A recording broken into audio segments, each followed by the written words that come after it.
COVID to learn Spanish. So really? Great. the Chilean Spanish is not like easy Spanish. Bueno, muchachos, muchachas, las que estén ahí, los que estén ahí, bienvenidos.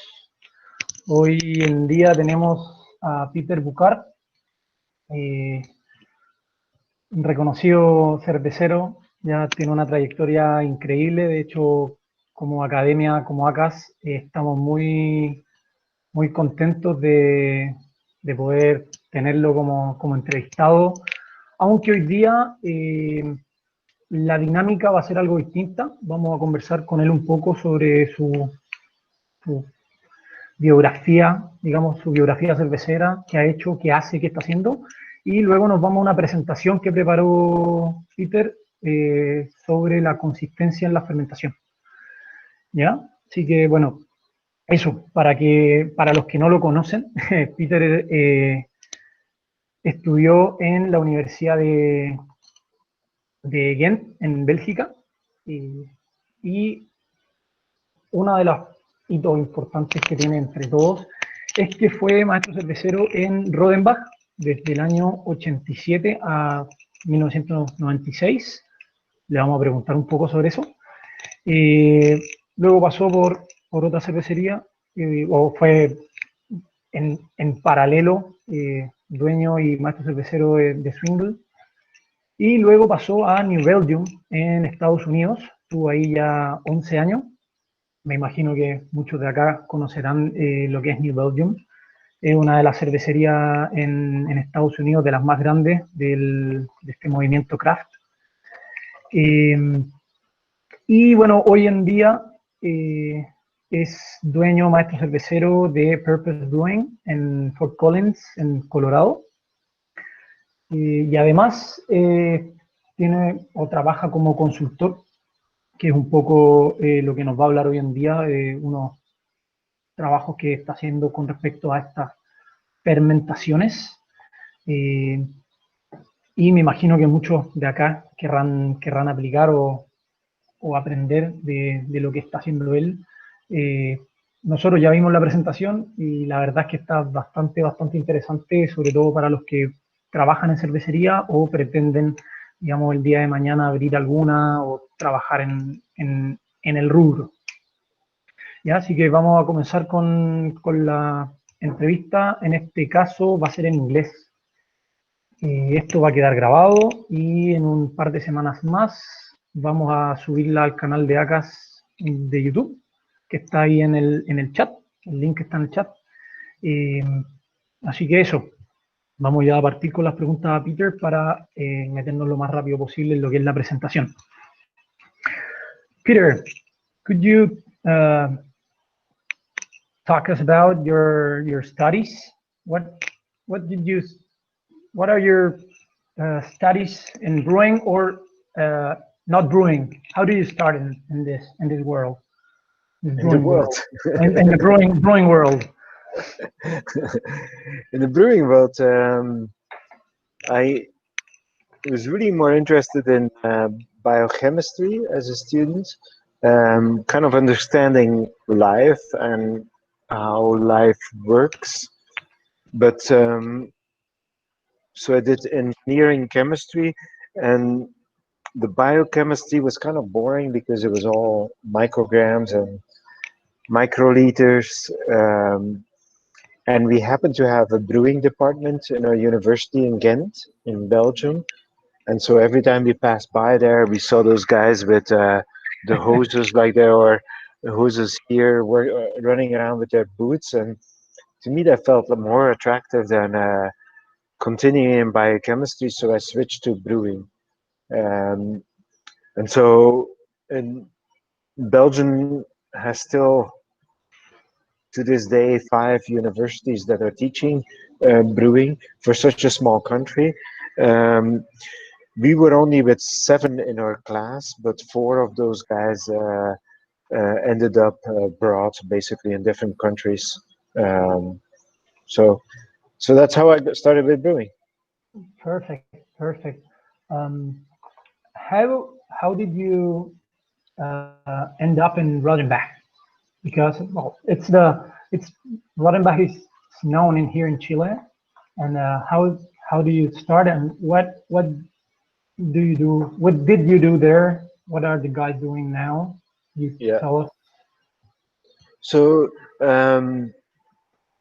we still had to do mandatory army duty at that point, and with those seven, we were also always doing the same interviews.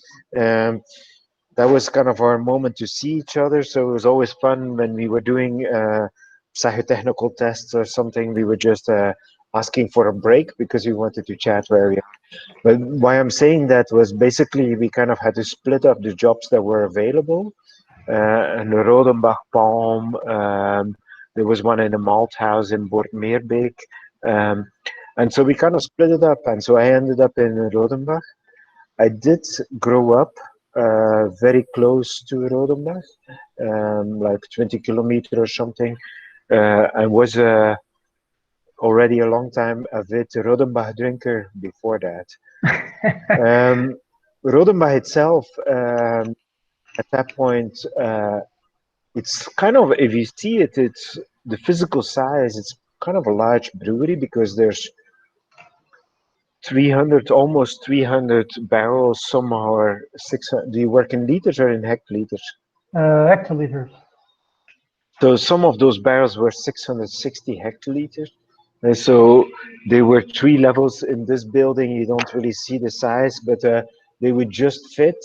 So it was really beautiful if you climbed in into those. Um, we started, the fermentation was done with a mixed fermentation. We actually were using a cruise ship, but we used a cruise ship in a sanitary way. So we just were using it as a troop separation. And then Perfect. the words, the troop that we collected was centrifuged and pasteurized. So we basically brought it back to 80 Celsius so that we didn't bring much bugs with the wort. But then we went to mixed fermentation. There was uh, Saccharomyces cerevisiae, lactobacilli, but there were already some critters in there like Brettanomyces, but very minimal. So there was a week fermentation, and then it went for 4 to 8 weeks in a closed tank. So consider basically lagering tanks, but at 15 Celsius, so that we had a further lactobacilli development and the Saccharomyces cerevisiae dropout before we went with a part of that beer into the foeders. So kind of, uh, as a brewing student, this was really a weird brewery. And so my job was there to um, buy raw materials and get the beer ready for packaging. So everything in between. Who is very fun and challenging job for a young brewing engineer, you know? Cool, cool. So even though it was like mixed fermentation, there was some consistency in the way you worked back then. Yeah, yeah. But then the fooders, of course, Yeah. they're all individual, huh? So they do what they do. Perfect, perfect. And then you went to United States, New Belgium. What can you tell us about New Belgium? You started the barrel program there, Yeah. and if you could tell us differences between your arrival at the brewery and when you left, what changed in the time? Yeah, a lot, everything. And so this is part where the presentation is going to go, what I'm going to talk behind. But so when I started, it was the brewery was a bit smaller than Rodenbach. It was around 50,000 hectoliters, so it was a pretty decent size craft brewery. It was probably in the top 20 at that point of craft breweries in the US. We were only doing 5 beers, so we had a Fat Tire, who was an amber ale, kind of a Belgian amber ale, but who was slightly unusual on that aspect. We had Abbey Triple, so we basically had a double and a triple. We had Old Cherry, who was a malty cherry beer, malty and soft cherry. And then we had Sunshine Wheat, who was kind of a wit beer, but the coriander was kind of pretty heavily expressed in it. So 5 beers. We just have moved in a new facility, um, and we were still adding some tanks. And when I was coming in, we only had 12 360 hectoliter tanks and some smaller tanks from the previous brewery from 40 and 80 hectoliter. We had a 120 hectoliter brew house. We had a inline bottle filler that was only doing larger bottles. So we switched the bottle filler to 312 ounce, so it's 355 milliliter bottles, who was a huge hit in growth. We only had 120 hectoliter in our kegging line.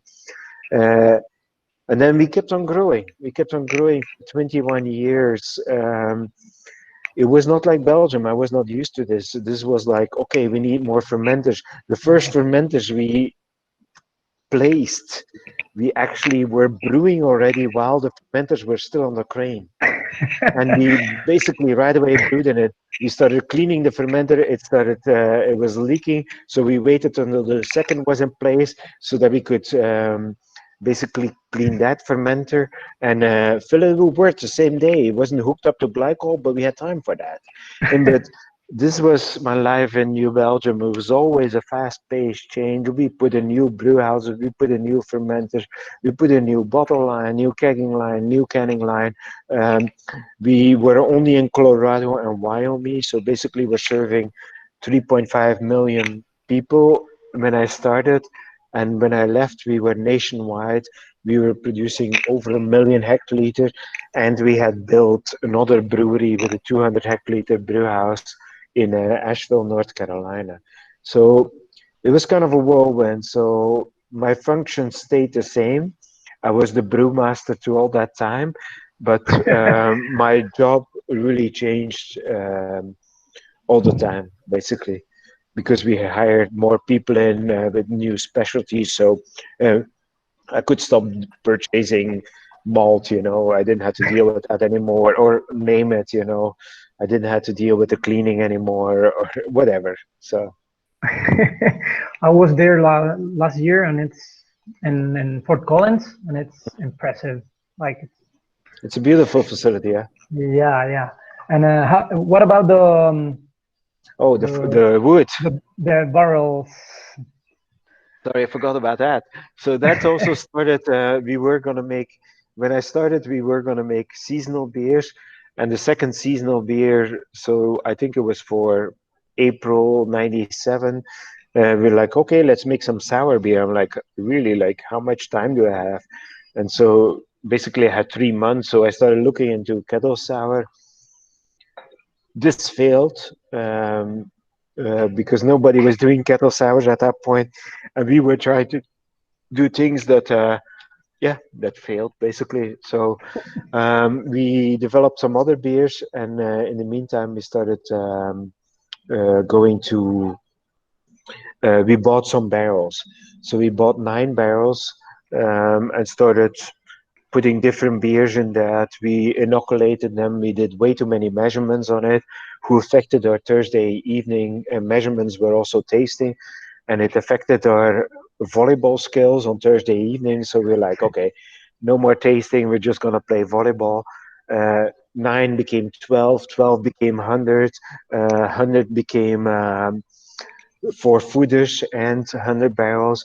And then we kept on going into barrels until in the end we had like 36 barrels in between 25 hectoliter and 270 hectoliters. So a bit all over the place. And we only it started as kind of a joke. Let's get some barrels. Let's do it. And it was only when we bought footers that Kim was asking, "What are you doing? Like, you're taking all this space up in the brewery. Are you gonna sell this beer?" I'm like, "Okay, so maybe Hopefully. we could sell it." And so that year that we got the footers, we also bottled our first beer that was called La Folie, French for kind of you're crazy, but you're good to hang out with. In English, it means it's a business endeavor that you're sure to lose money with. So Yeah, yeah. Whoa, that's crazy. And now you're in Purpose Brewing. You left New Belgium to start this new project. What are you doing now in Purpose? We with Fabian and a lot of guys that are connected. I can tell. We heard you at the Congress that was like a month ago. mhm. You talked about your project, but let us know something. What are you doing now in Purpose? I think it's a little less stress out with like New Belgium. It's like more laid back. Yeah, one of the big Right? things I discovered is that I don't have meetings anymore. And that was like such an aha moment. But so with purpose, I wanted to go very small. It ended up on a 5 hectoliter system, brewing system. We only have 3 fermenters and we have 80 barrels. And we're only open in the weekend. And every weekend we serve 4 or 5 beers. And we switch that up every weekend. So I use Brazilian wood. I made a beer with leeks and the vegetable leeks. We just play around and we make it, and people come in and taste, and they're like, leeks. Oh, I don't want this. Can I try it? And they're like, oh, wow, this is really interesting. So it's a very heavy interaction with customers because our beers are kind of all crazy at first sight, but then you taste them. We never exaggerate what we do. We're not going to go overly hoppy. We're not going to go overly veggie. We go in a certain direction with the beers that is approachable but unique. And so it's really fun for us. We basically work there with 5 people, 2 who are full time, and the rest is part time. And so it's Good. very easy going, So, and by Perfect. the way, this is not purpose here, the background. Yeah. Um, I'm in Oregon. My son is starting his studies here, and so we've been painting. I'm getting some furniture for his room, and then tomorrow we get back on the road to Colorado. This is what you can do with your new brewery. I imagine you're in your New Belgium times. You couldn't do this. This kind of. Yeah, New Belgium, we had a really great staff, and I really enjoyed at the end starting up Asheville and designing a medium-sized brewery, and starting it up was really a lot of fun. So, Cool. Cool. So let's um, dive in your presentation, the topic you're going to talk about. Tell us about mhm. what are you talking about. If you want to present your PowerPoint presentation, just go ahead. What are we talking about today? What do you want to tell us? So I want to start. I want to talk about a project, and I'm going to try to do it without a presentation. But eh, New Belgium was a fast-growing brewery, and so I hope that some people from you also will recognize that.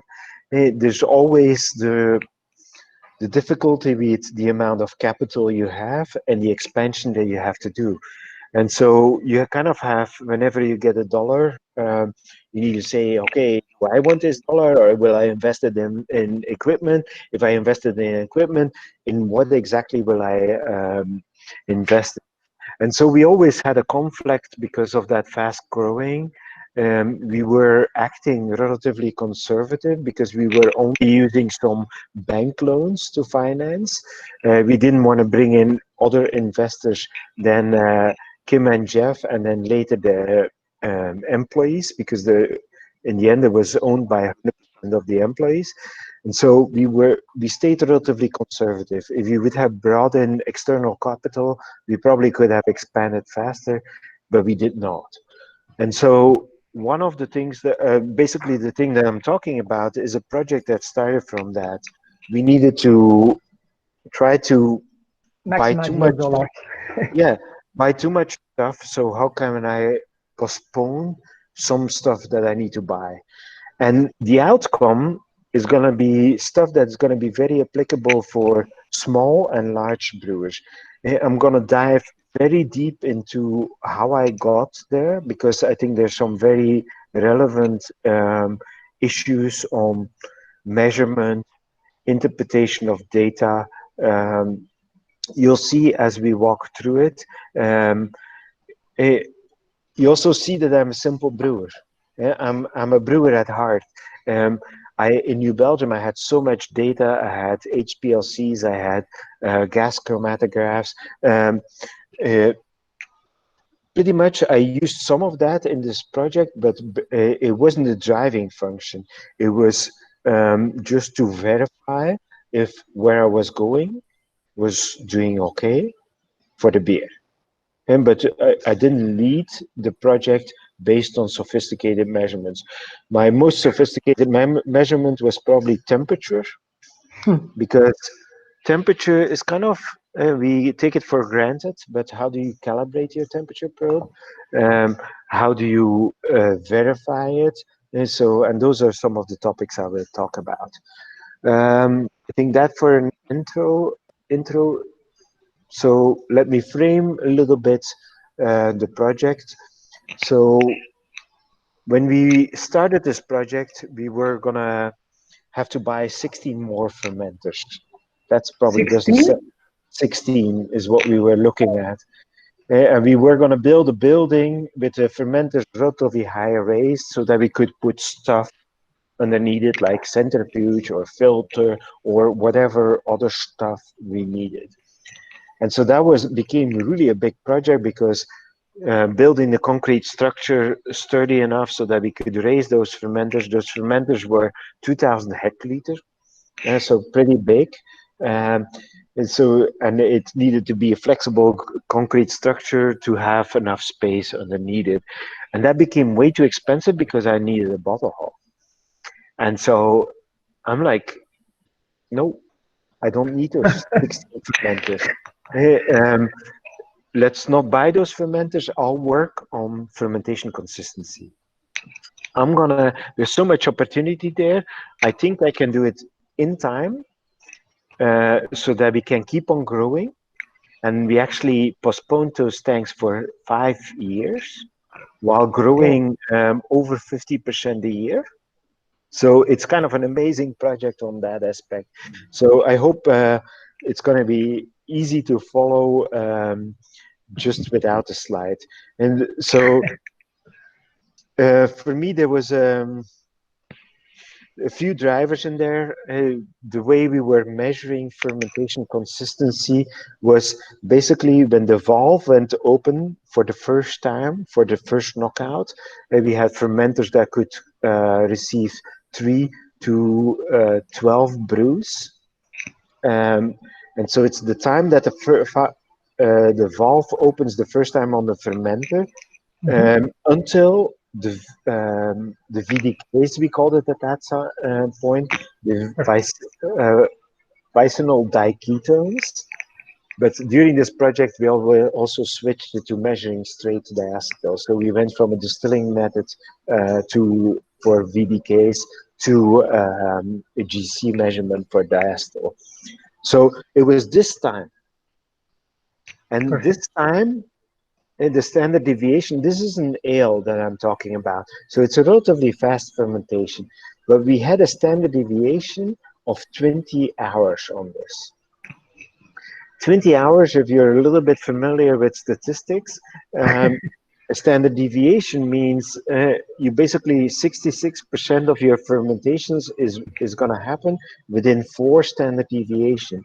So on a process of around 100 hours, it could be ready. 66% of the tanks were going to be ready in 140 hours, and in between, sorry, 160 and 140 hours. So Perfect. crazy from a planning stance. It was way too wide, and it was due to way too many variables that I didn't really understand at that point. So the first part that sorry, there was one more thing that I was gonna Yeah, I'll skip that. So initially I started looking, we had a problem. We had a tank and it got filled, the fermentation was done, we cooled down the tank, and then we didn't have another tank to move that beer in. Because in a previous project, I put in a chiller that could take the beer from 14 Celsius down to -1 C, because it took too long to cool that beer down. It took us from fermentation temperature, pretty much whatever the ale fermentation temperature was, to 10 C. It took us 10 hours to get there, and that was pretty consistent. But then after that, it could take 2 days to 5 days before that beer was -1 Celsius in the tanks. And so I didn't really had a problem with that because at that point I couldn't even move the tank, so I didn't really need to use the chiller anymore. So I couldn't speed up my process, and everything was butt heading. And so one day I said, just talked to Jack and I said, look, you're scheduling. Every day I will come in into the brewery and I will open whatever valve that you say me to open, the bottom valve. Because I want to, every day that I walk in, I want to see an empty fermenter. And he's like, this is impossible. Hey, I need to brew because we sell so much beer. I say, no, we cannot move the beer. And I'm wasting too much time on chilling the beer in a tank instead of in a line. I need to have an empty tank so that I can move the beer. And so you need to prove me every morning which tank it is. I'll open the valve. And he's like, we're going to run out of beer. I said, no, Jack, let's do it for the week. And so we do it for a week. I walk in on a Saturday, open the valve, and okay, that fermenter is empty. Okay, good. And that I had to do this to break a mode because we were at 20-hour standard deviation at that point from fill to fill a tank. And so to break that mode, we needed an empty tank. And then suddenly when we had an empty tank, it's like, oh, wow, this is so much easier. And now I have a tank to move this beer in. And so from a scheduling stand, then I get another empty tank, I clean it, I can brew in it, or I can move an aging tank in that tank. And so the reason why I say this relatively stupid and simple method is that people get stuck in scheduling. And you need to break the mold. And you need to get rid of ideas, fix things that people are working with or that they were told to work with, and you need to break it. And so for me, it was just breaking it by opening a valve. Oh, this tank, there's no beer coming out. Great, we have an empty tank. And I had to fight his perception that we were going to run out of beer because we didn't have enough beer in the tanks. But suddenly we could start using the heat exchanger. So we basically did a fermentation, temperature went up, we fermented until the VDKs were, or the diacetyl was low enough, and then we cooled it until we had a certain temperature that we could collect enough yeast for harvest, harvested the yeast, and then cooled it to a heat exchanger because then I could cool very fast. I could cool at 230 hectoliters an hour. From 14 Celsius to -1, so that beer was right away ready for maturation. So, okay, that was the first part, kind of a very fun thing on how to start this project. But now I had to deal really with reducing the standard deviation. So the standard deviation at this point had come down from 20 hours to 12 hours. At that point, if the fermentation lasts 100 hours, if I wanted to have 66% of my fermentations were going to be done at 100 minus 14, what did I say, 12? 86. So 88. 78, is it? Oh, 12? 76 to 124, something like that. But you still understand it was pretty wide, and this was only 66% of my fermentation. So from a scheduling stance, it still became very hard on really saying, okay, I knocked this beer is in the fermenter, it's going to be done between 76 hours and 124 hours. This is hard. And so I looked a little bit in my process and the tanks I had and said, look, if I can bring this 12 hours now down to 3 hours standard deviation, at that point, I will not have to buy the tanks. The 16 tanks that were scheduled to buy. And in the meantime, we were growing, yeah? So I had to get this stuff done, you know? So, and this is kind of where the fun really started. And I did that as a part of a master black belt project in Six Sigma. And so they have kind of a cookie cutter approach to quality. And it was kind of funny. The first thing they always ask is like, okay, so you measured this. How accurate is your measurement? I'm like, that's interesting. How accurate is my VDK or my diacetyl measurement? How accurate is the measurement that I have or that I open the valve? Is that plus minus 3 minutes that I can measure it? Or is it plus minus 1 minute? Or is it plus minus 1 hour? So suddenly I had to look at all those simple measurements. In Six Sigma, they call it the measurement system analysis. So they basically require you to go to whatever you measure to figure out how accurate this measurement is. And we are brewers. We use a lot of stupid measurement because Professor Narcissus and Wayne Stefan told us that you have to measure this. And since he told us that, and he's kind of a renowned professor, we're like, okay, we'll measure it. And then we try to take action. And you'll see, a cell count was the measurement that we never could prove that it was useful. But I'll come to that. And so there's a few things that in that measurement system, the first step, you have a project on reducing the standard deviation of fermentation times. What measurements are you going to use and how good are those measurements? So we started looking at our time measurement, and time was kind of easy. The biggest variation that we had was winter time. When we changed for an hour in winter time, we also changed our computer clocks. So I had to say, look, we're not going to change that anymore. I need a Greenwich time or whatever it's. I need a certain clock that is going to tick at the same time year round. I cannot permit 2 times a year that we're going to change the hour with an hour, because my systems are not helping in that. So that was relatively easy. We were looking in this project with 2 who were doing the measurements on time, and we did the measurements in between us 2, and the way we measured it, we were plus minus 6 minutes off.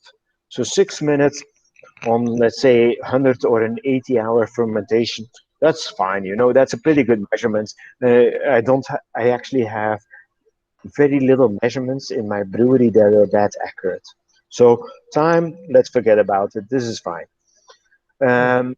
What else did we have to address? Peter, do you wanna show the people the presentation? That's actually what I'm looking for. Can you do that? I can. Can you do? I can present your what the process flow chart. Yeah, I'm in processes. Oh, I'm already on slide 10. Slide 10, perfect. Process historian. Yeah. Right? Yeah. I'm gonna show that. Wait.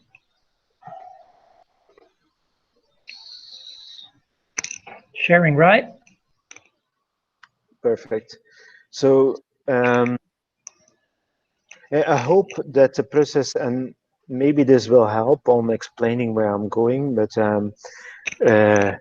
I hope that I speak in an understandable way. I speak English, of course. I don't speak Spanish. That it's clear for people to follow. And so here, this is the way basically we were doing measurements. And so here, that blue line that you see going up and down is basically knockout. So this is the valve that goes open and knocks out, or basically transfers wort into a fermenter. And then you see 3 temperatures. The upper temperature is actually above the wort liquid, but you see them going up together and then stalling at a certain temperature when we apply the cooling. And then you see that long curve between the blue and the red. who's basically the lower or the middle and the lower probe, who's so valuable. It takes the This one, right? yeah, no. It's the further down, the blue and the red one that go Here. Oh, no on the other side.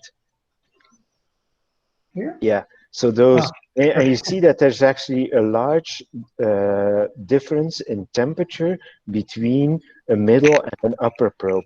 And that's where I had to use a chiller if I didn't harvest so that I could bring this temperature faster down and basically empty the fermenter.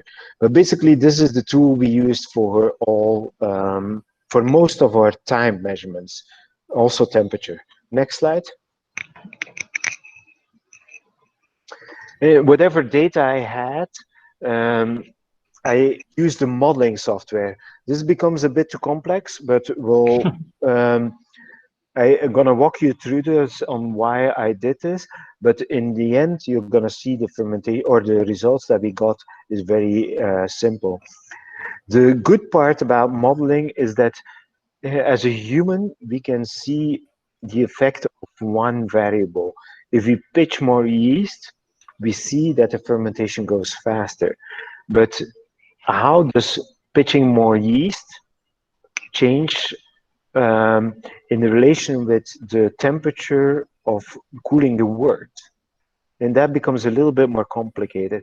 And I needed to have that vision of a model to basically make decisions. So I'm not going to talk more about this model, except that I'm going to talk about some of the results that came from the output, basically, of this model. Next slide. Perfect. And so here, this is kind of the starting situation. So here you see that the fermentation lasted in our 720 hectoliter fermenters around 95.6 hours, and the standard deviation was 14.6 hours. On my bigger fermenters, it was a bit faster, and the standard deviation was still 10.5 hours. And then I looked into a little bit other variables to kind of look in the data that I have, where is the most variation coming from? And you see that 14.8, the standard deviation of the second bar, is 14.8. So the heating from knockout and the external heating, or sorry, the exothermal heating of the yeast itself from the knockout temperature onto 24C had so much variation. So there was a huge opportunity in there. This was basically data analysis on kind of trying to zoom in where I should target my. Next slide. So here, those were the different types of measurements that I used, and then I had to scratch my head on like, how accurate are these? I talked about time. That was actually pretty good as a measurement, so forget about that. Temperature was hard because I think it's, and I will use an overstated or a pretty heavy word, but it's, as brewers, we look at the temperature post or wort cooler. And this is stupid. This was the first mistake I was making, and I will come to it. I don't look to that temperature. It's not useful at all, and it's actually creating a lot of variation in my fermentation.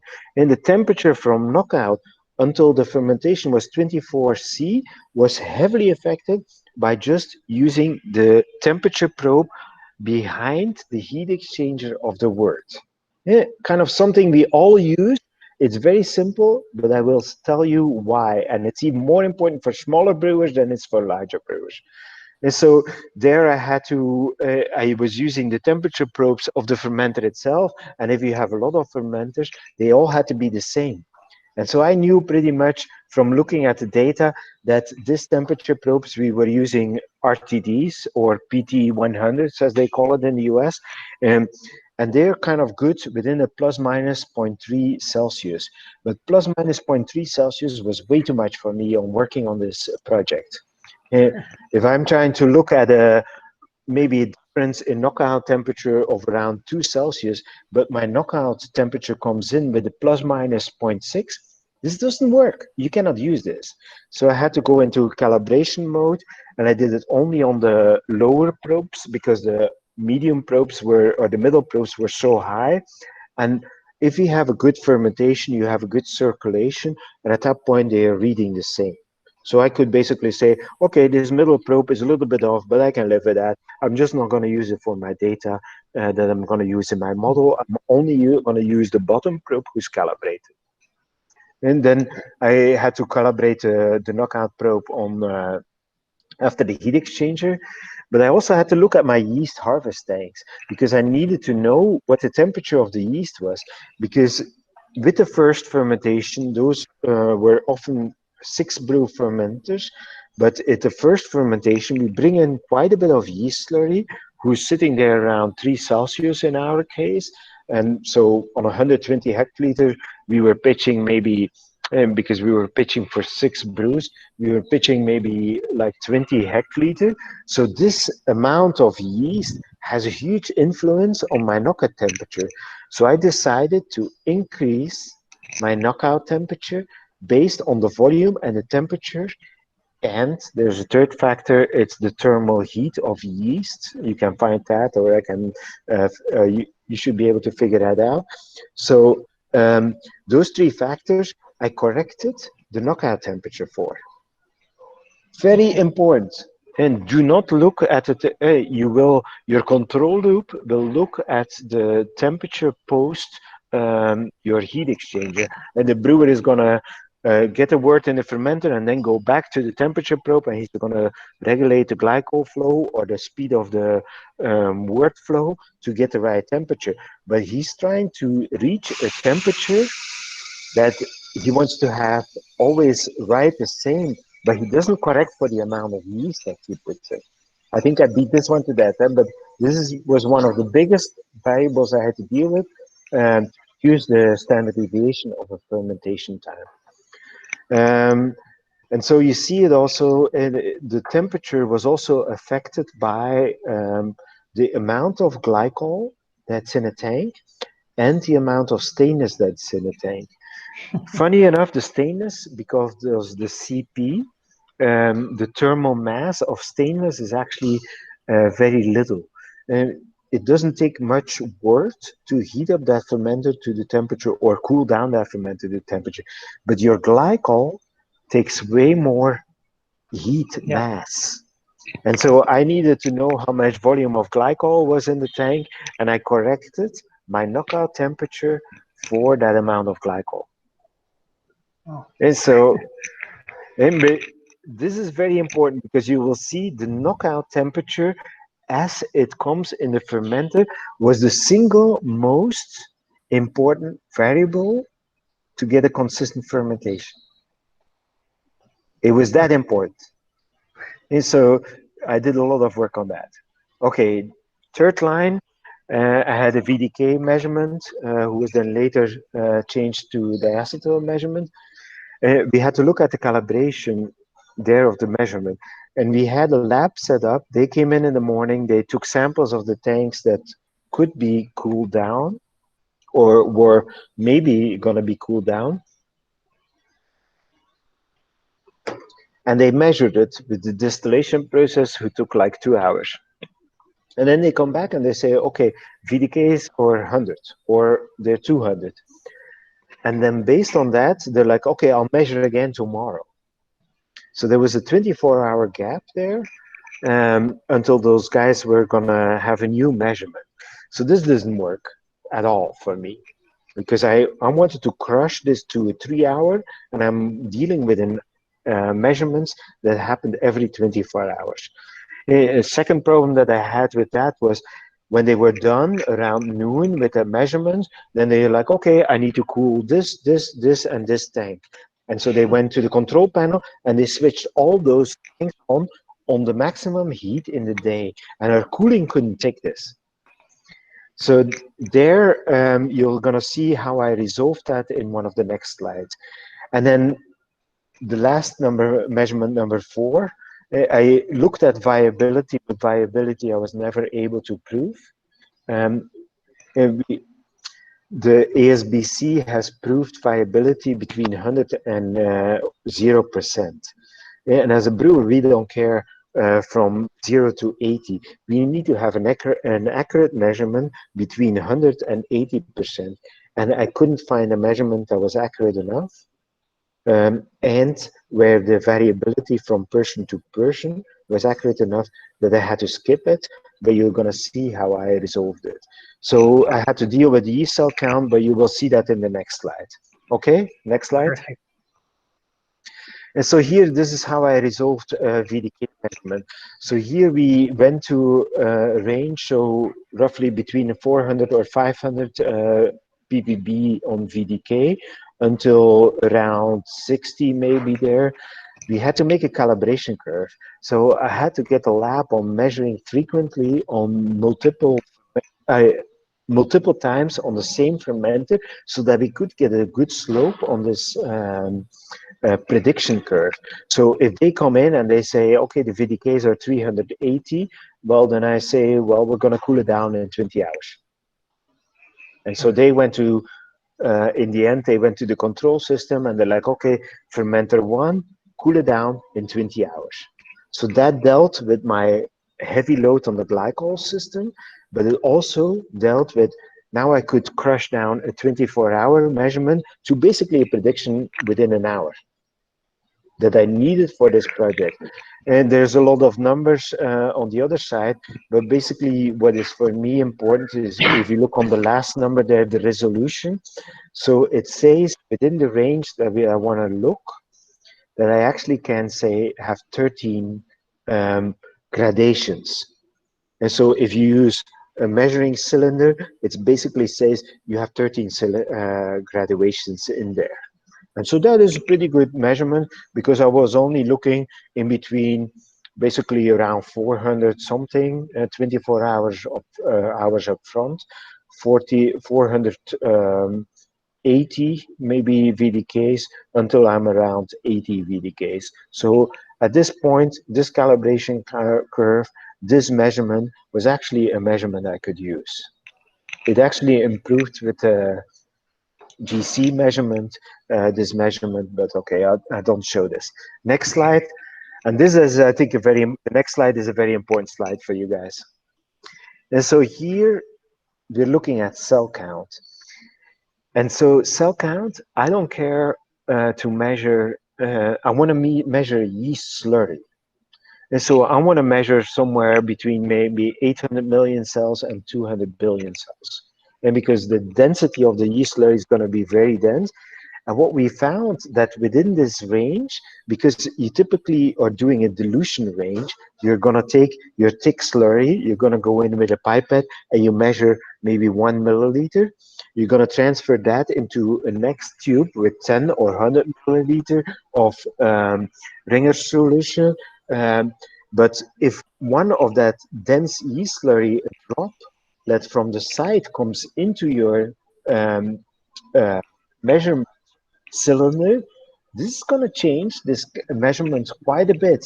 And that, if you look at my resolution, I only had a resolution of 4.8. Let's say this is 5. So basically, my brewers were telling me, oh, you have a lot of yeast, or you have a bit less yeast, or you have medium yeast, or you have not too much yeast, or you have not much yeast at all.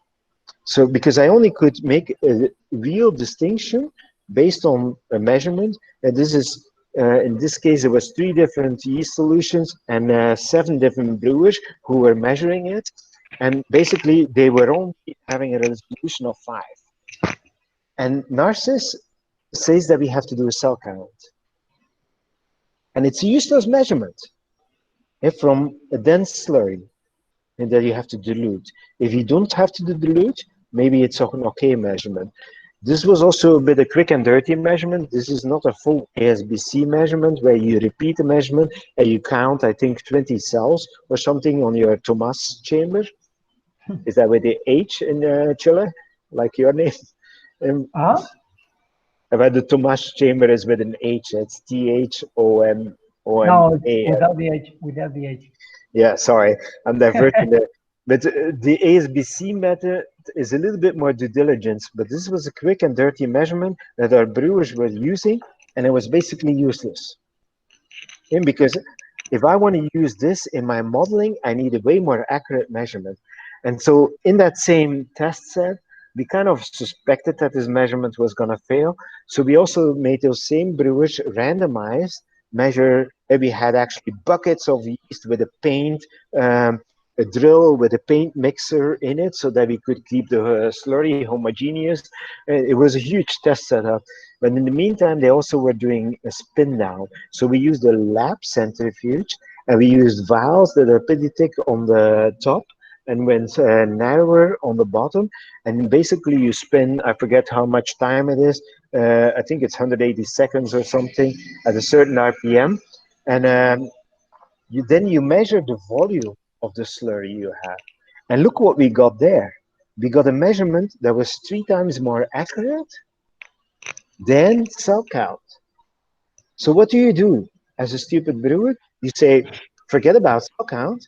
Hey, we need to do spin down, because now I have a data point that I can use. And you can use that because if you plug that in your calculator, it's going to say how much volume of this yeast you have to pitch. And so, but very fundamental. I discovered a lot of measurements throughout my life that are basically crap. And so I don't need crap. In New Belgium, I got so much data that I needed to reduce the amount of crap. And so I refused to look into viability and cell count.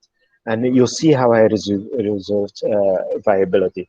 I hope this is not a boring yet, but I see 3 people already disappeared, so it must be boring. No Next worries. slide. Do you assume here that everything is viable? Is what? That you have a complete viability, like all the cells are alive? You'll see how I resolve viability. I keep on pushing back on that. But yeah, this is the first slide that I'm going to talk about. And so I started looking at data from those fermentations, and I looked at 3 different types of data from the fermentation.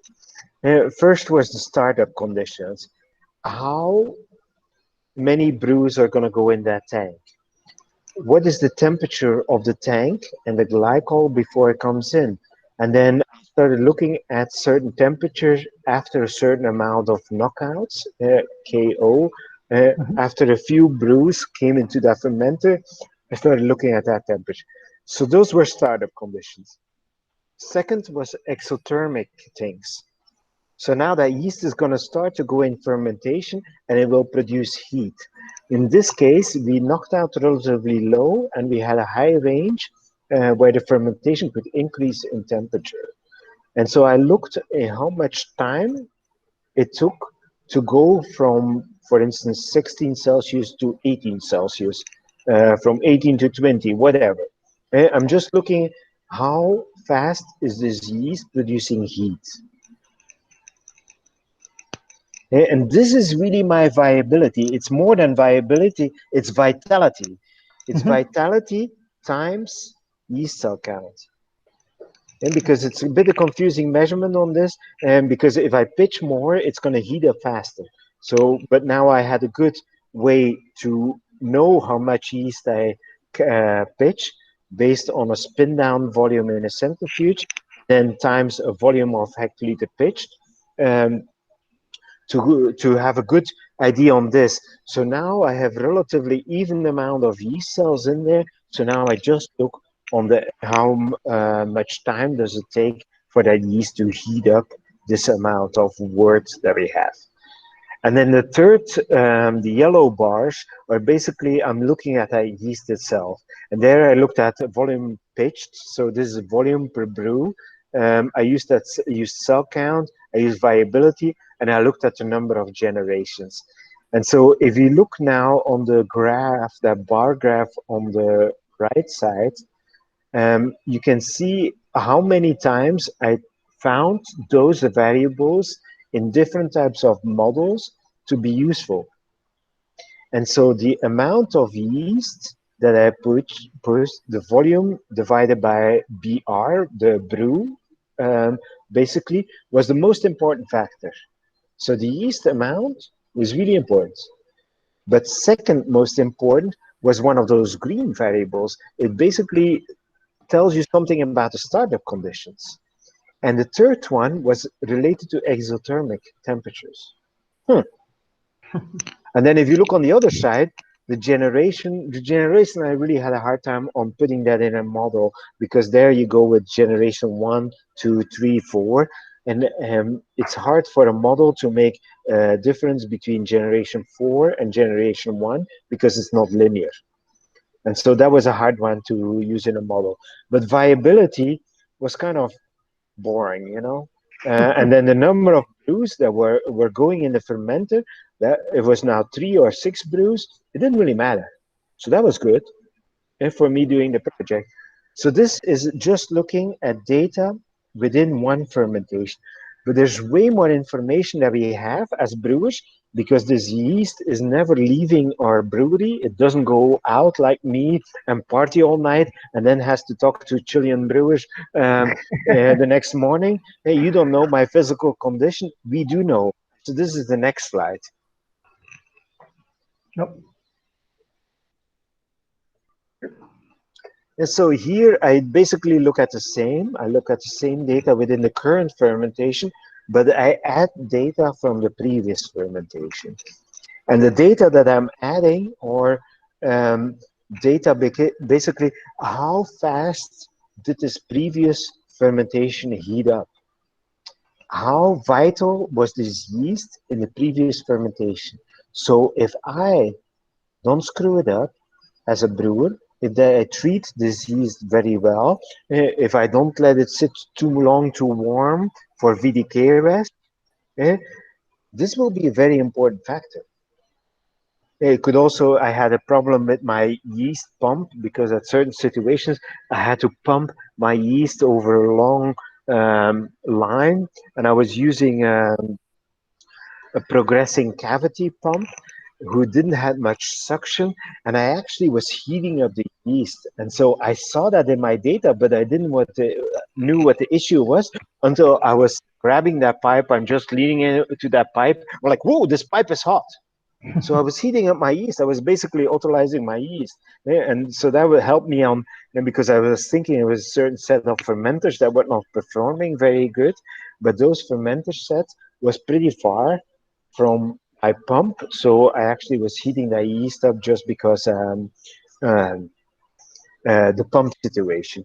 But okay, so if you don't treat that yeast very bad, that exothermic temperature rise that you have on the previous fermentation will be of extreme importance, because this is the vitality for your next fermentation.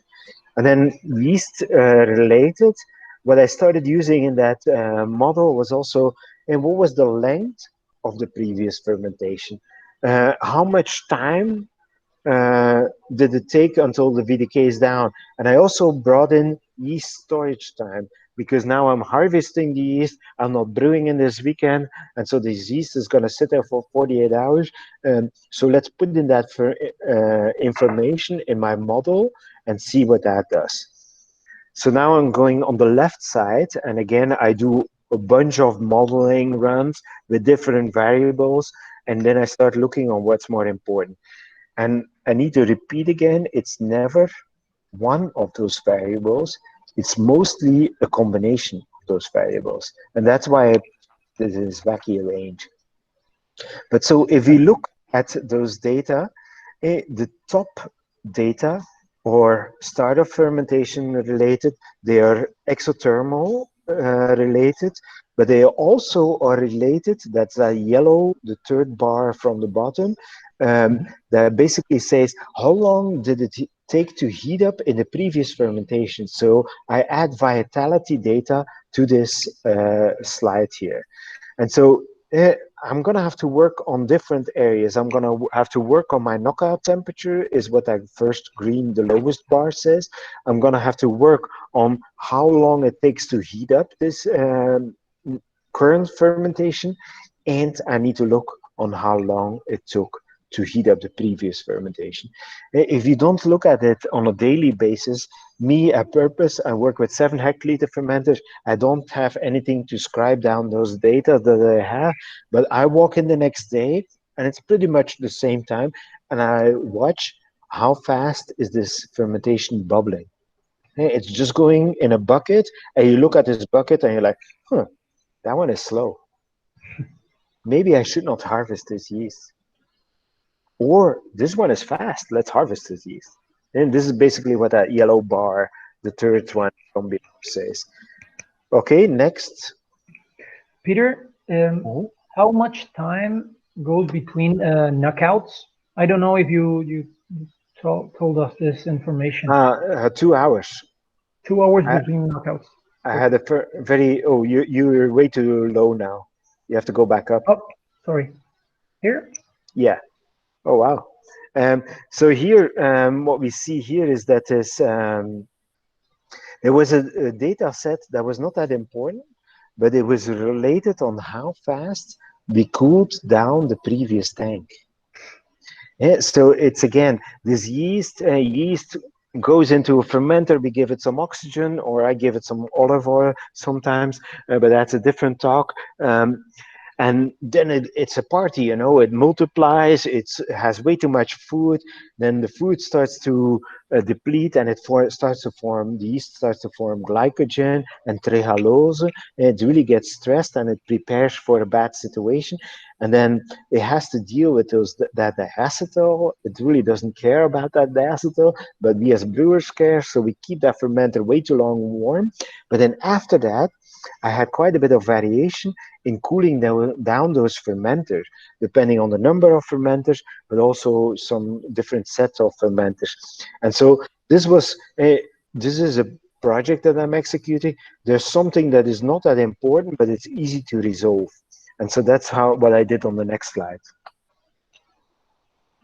Here. So here you see this variation that I have to cool those tanks down from fermentation temperature to 10 degrees Celsius. And you see it's everywhere between 7 hours and let's say 17 or 16 hours. So I have quite a bit of variation there. And then a simple change that I did is basically I started using a different set of fermenters, and suddenly everything falls in line. And so this is not such an important data point, but it was easy to resolve, so I resolved it. And the funny part was basically that the upper jacket was connected to the middle jacket. So we were trying to cool the fermenter only on the upper jacket, but we actually were cooling it in the middle jacket. And so this whole upper part of the fermentation was going way faster because it never got cooled. Okay, next slide. Wow. Is there nothing in between? Oh yeah, that's right. So from the data that we saw that the knockout temperature was important, the amount of yeast was important, and third was how fast this fermentation heats up. So I cannot influence directly as a brewer how fast this fermentation is going to heat up, but I can resolve the pitching rate and the knockout temperature. So now I start to do full-fledged design of experiments with knockout temperature and pitching rate. And so the first one was and so I'm going to repeat this experiment. So there's basically 4 dots. And there's the high knockout temperature, high pitching rate. There's the high-low, the low-high, and the low-low. And so I needed 5 data every one of those points. So I needed to have the same fermenters. I went with 6 brew fermenters of one specific beer. And I was going to repeat that 5 times on those different dots. So if you go to the next slide now. And so on the left side, you see what I got. And so you also see that I did that experiment from 8/26, so August 26, until somewhere in October. In the meantime, the outside temperature in Colorado can drop quite a bit, and that was part of the influence I had. But okay, it's a known variable. I look at the glycol temperature in the tank, and I look at the tank temperature, so I have it in my data. But You also see that those fermentations, the length of the fermentation time was slightly influenced because the length dropped. But you see that the high-low and the low-high seems to hover around the same spot. So yeah, okay. So temperature, okay. And then on the other side, you see, on the right side, you see the fermentation time. Let's go to the next slide. And so here you see that if I want to shorten a fermentation, it's kind of very easy. I could have figured that out before I started. I basically can pitch more or I can knock out at higher temperature. But what I could not figure out as a brewer is how will it affect the standard deviation. And so the standard deviation that is on the left side, there's actually some issue with the axis there. But so I had less variation if I knocked out warmer, but pitched less yeast. Here. And so this was not really something I could see right away, but this DOE kind of said, okay, go in that direction. So I decided to do the second design of experiment, and I went to all this trouble to basically figure out that my brewers were not able to reproduce in such a little variation. It was mainly on the pitching rate. I had a target pitching rate at 1.5, and then they pitch and they actually are a little bit higher, a little bit lower. And so basically those data points were good to use in a historical design of experiment, but not at the design of experiment. But here I picked up that I need to pitch less to get a lower standard deviation. And look at that standard deviation, it's only 2 hours. And so my goal was 3 hours. But I, of course, have more variables than that. So, okay, let's look at the next slide here.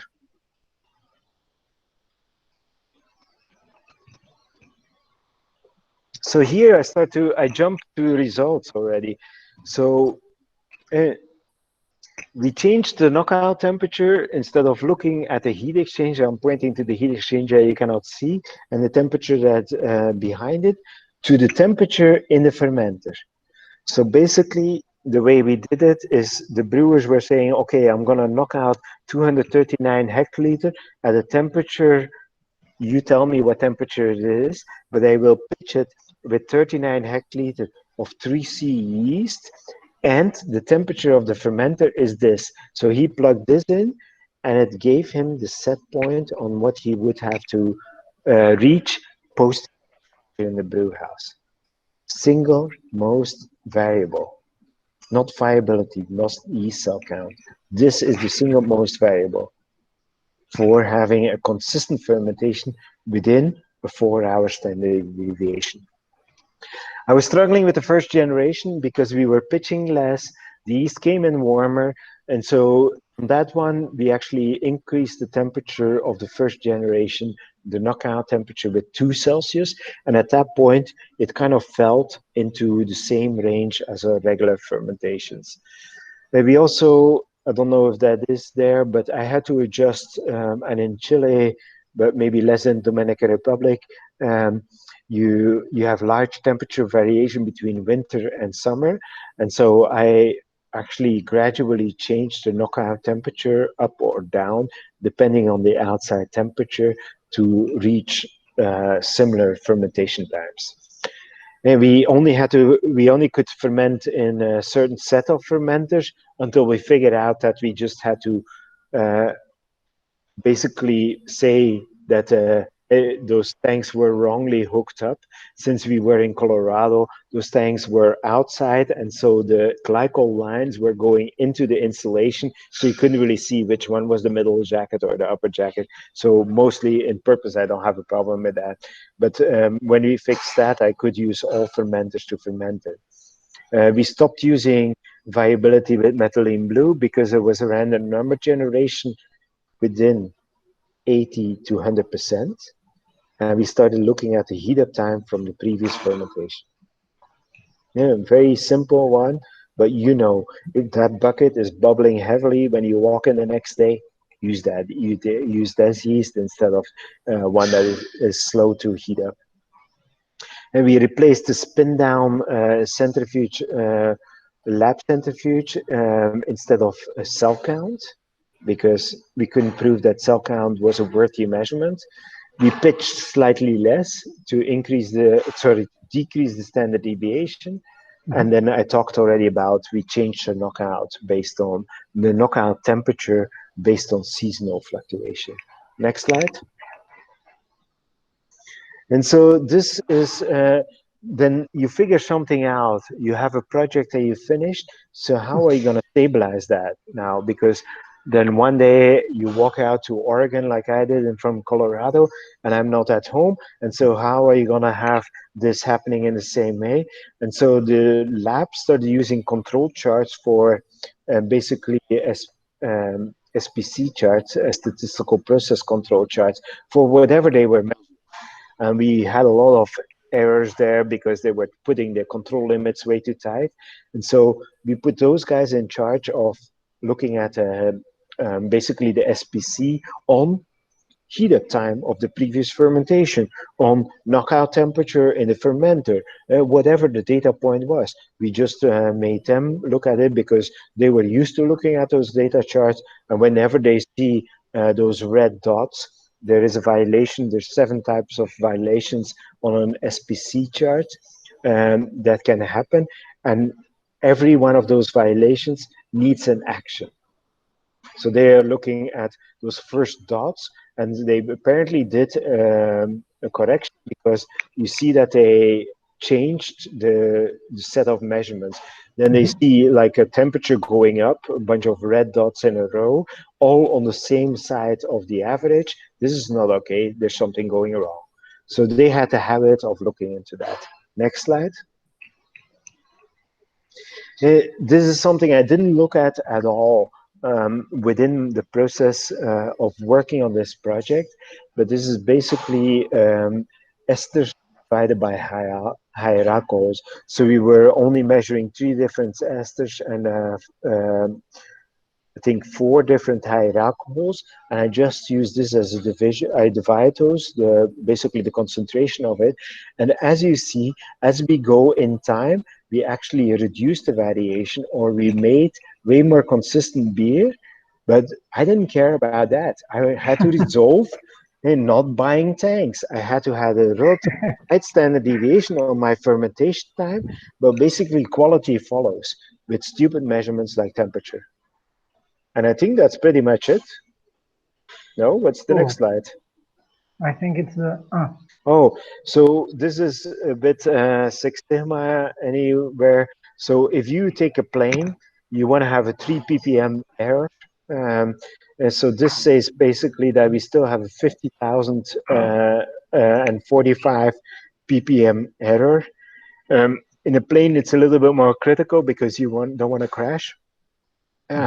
Here, I actually was bringing my fermentation way more tighter, and I actually was skewing to a lower amount of hours because as I kept on working, the yeast became way more healthier because we selected yeast that was heating up faster in the previous fermentation, and so everything became tighter, but it also skewed to the lower side. So we were actually doing the same fermentation in less time than we used to do.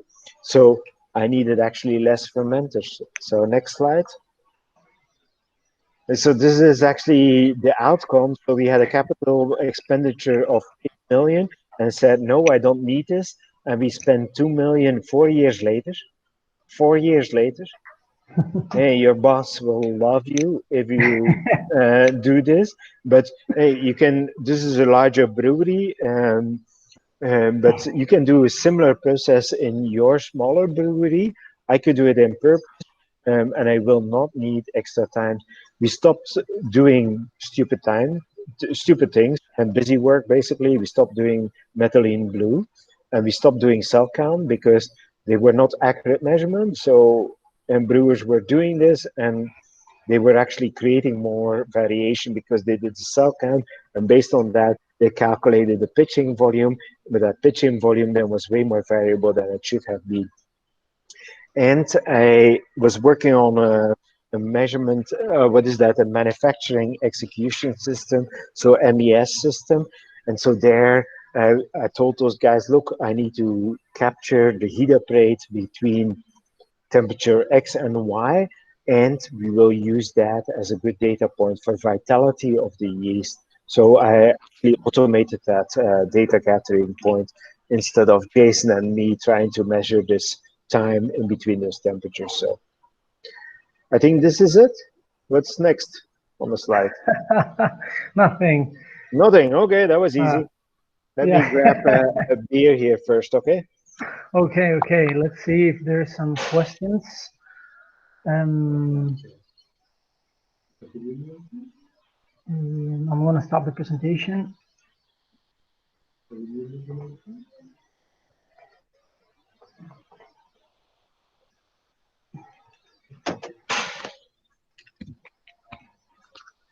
So don't tell to Tom Shellhammer that I stole his beer.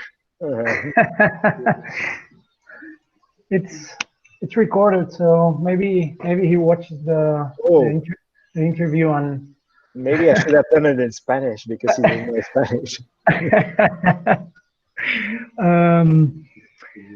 Daniel Moscoso is asking, does this method work for every style of beer? Your thing that you explained, the whole process. It does, but with a few caveats. I did this, and I had an easy way to do that because I had a large difference between the knockout temperature, the temperature of the wort, and when we started cooling the fermentation, and when we kept the fermentation constant. So in that range, I had a lot of data. I talked with the guys in Cours, and there's another brewery, Cronenbourg in France, who did have a lesser data point, a lesser range in temperature rise.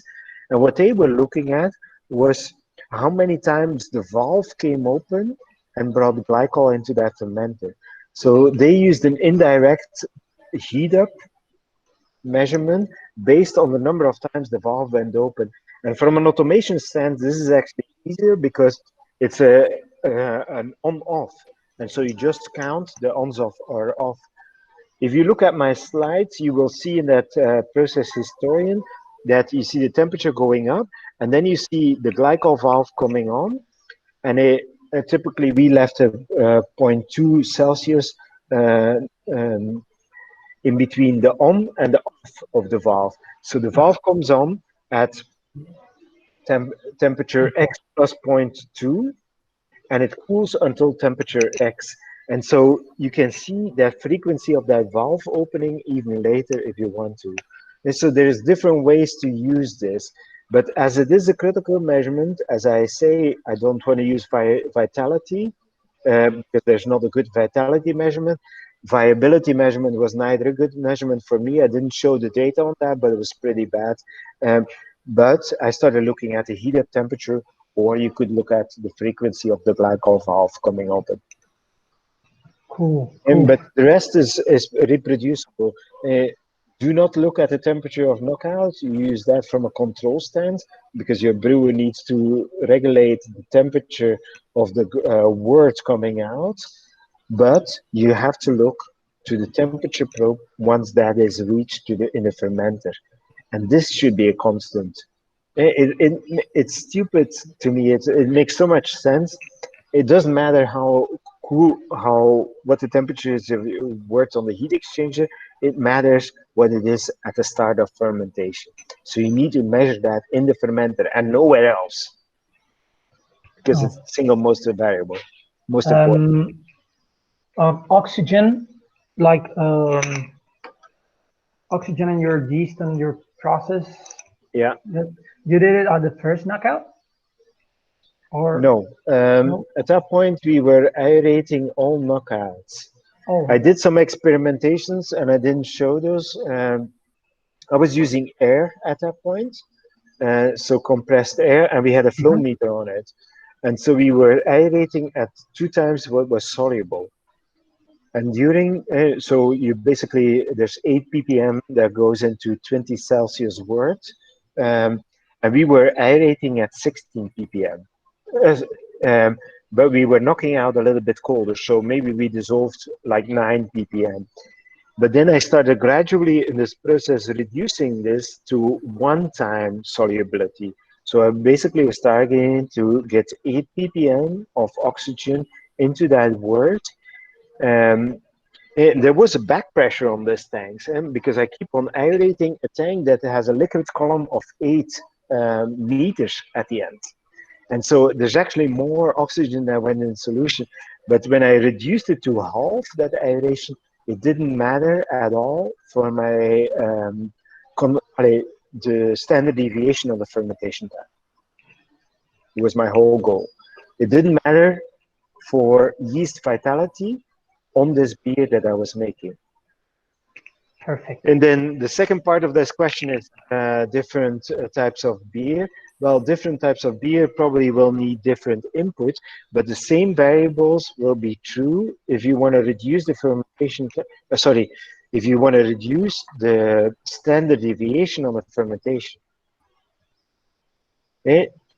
So I tried this, what I learned on basically our main brand, I basically transferred that to some seasonal brands that we were only making 3 months, and you basically say, okay, those are the set points, and correct for those set points, and it falls all into spec. Well, that's pretty cool. We have another question here. Is this kind of temperature stepping related directly to the final result on a lager? Well, it's like you're just crashing this to the knockout in about 24 hours. Yes. So I assume the question goes around the cool down rate or Yep. cool down time. Yep.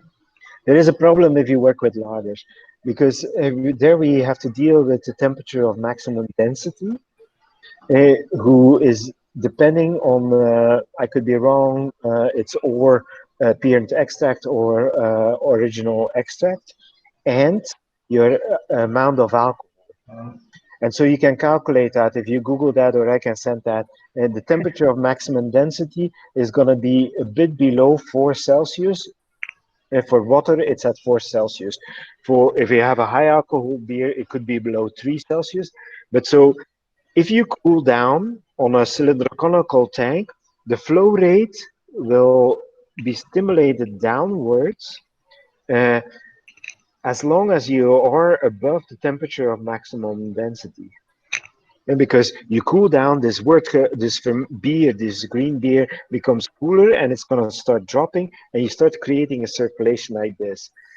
In larger fermenters then, once you come around temperature of maximum density, around 3 to 4 Celsius, at that point the flow needs to reverse, but there is not much flow anyway anymore. And so that is why, if you look at those curves that you saw on the middle probe and on the lower probe keeps on cooling, but the middle probe kind of sits there, and it takes a certain breakthrough time, who can take days, depending on tank geometry, the amount of worts, and the glycol temperature. Those are the main variables. It will take days, and so that's why I excluded that, and I'm just going to a heat exchanger, because I don't have days on my tank. I just use a heat exchange, and I cooled all that beer to the same temperature in one flow rate in a matter of hours, instead of trying to wait for days, because I didn't have tanks to wait.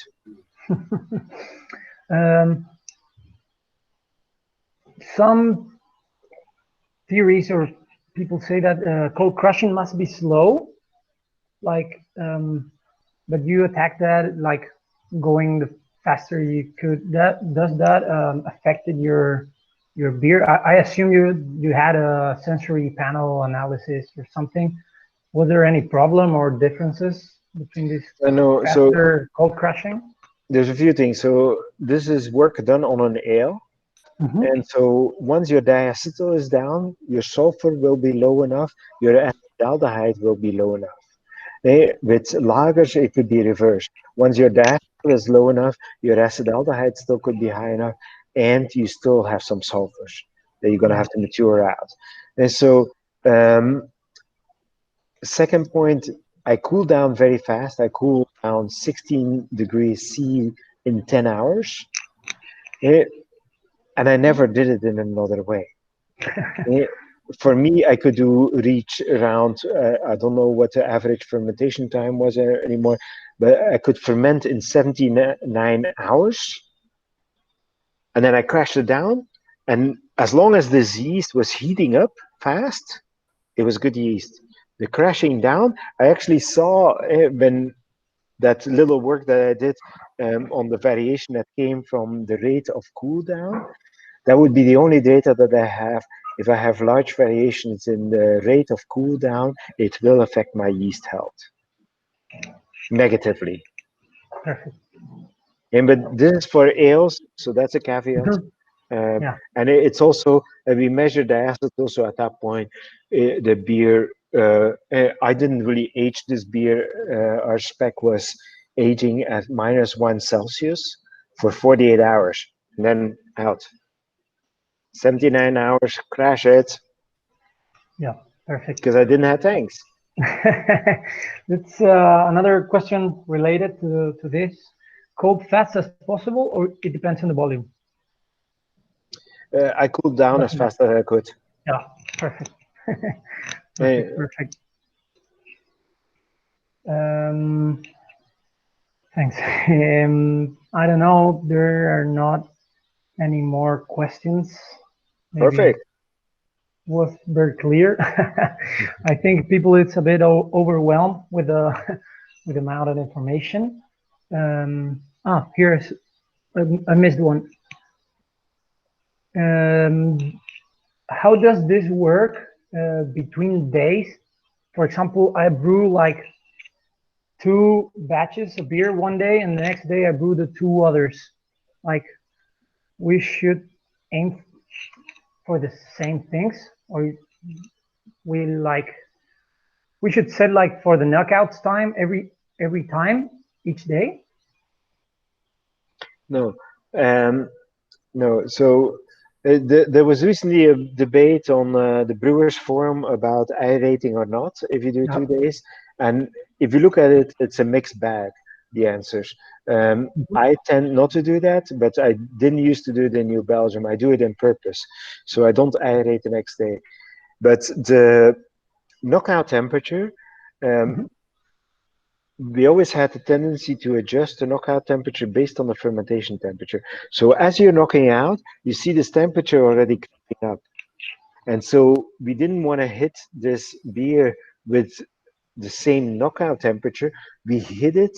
So if it went from 16 Celsius to 17 Celsius on knockout 5, 10 hours later, we actually were knocking out at 17. So we just with the second fermentation. Fermentation. And so if you come in the next day, I probably would do that if you do not have issues with carrying over of cold trap. I would just adjust the temperature of the second day to this yeast that is fully fermented.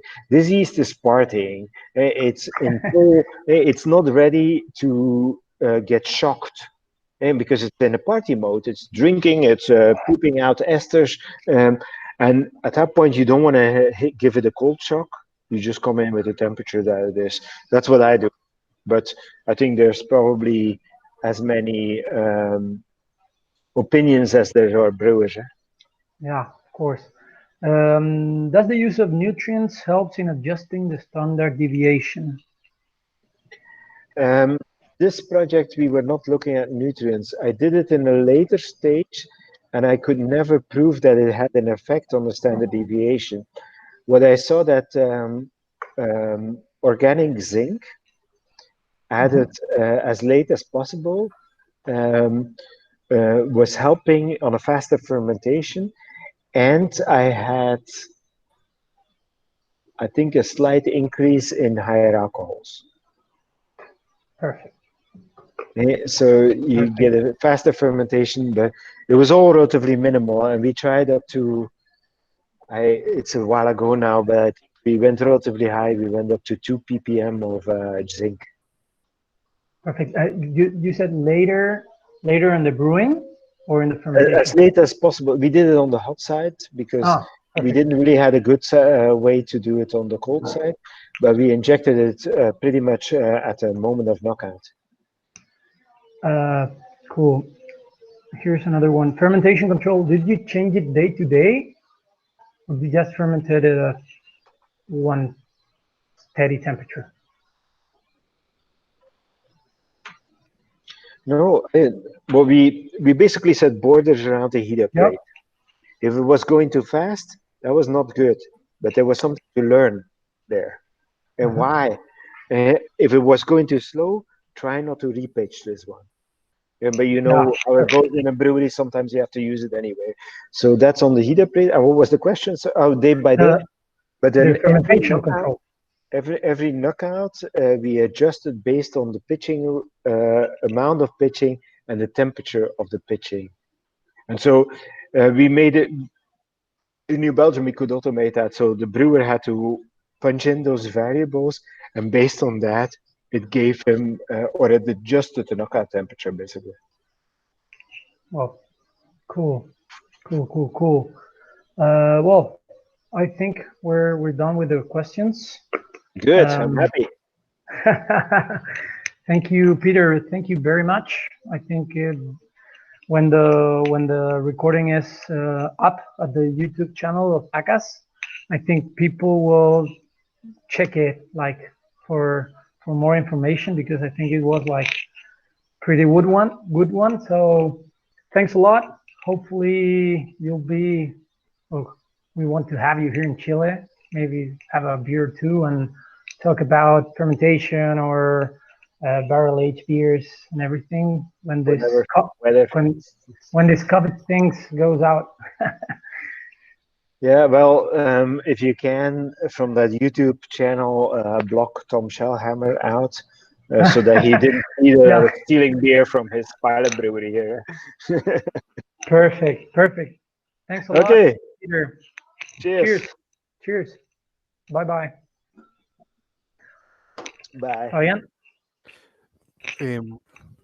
Muchachos, para terminar, Peter, thank you very much. And really, it's very interesting the Do You Talk. Thanks for your time, for share this information with us, and I hope that see you in Chile too. Thank you very much, and I talk in Spanish. Gracias por estar hoy. Thanks, Peter. Dejamos invitados desde ya a participar de la siguiente entrevista académica que se desarrollará la próxima semana en este mismo canal. Nos acompañará, al igual que hoy, que fue un gran invitado, nos acompañará desde Panamá, Salvador Villacreces, con quien estaremos conversando acerca de elaboración de lagers en cervecerías craft. Así que muchas gracias a todos. Nos vemos en la siguiente ocasión. Adiós. Chao.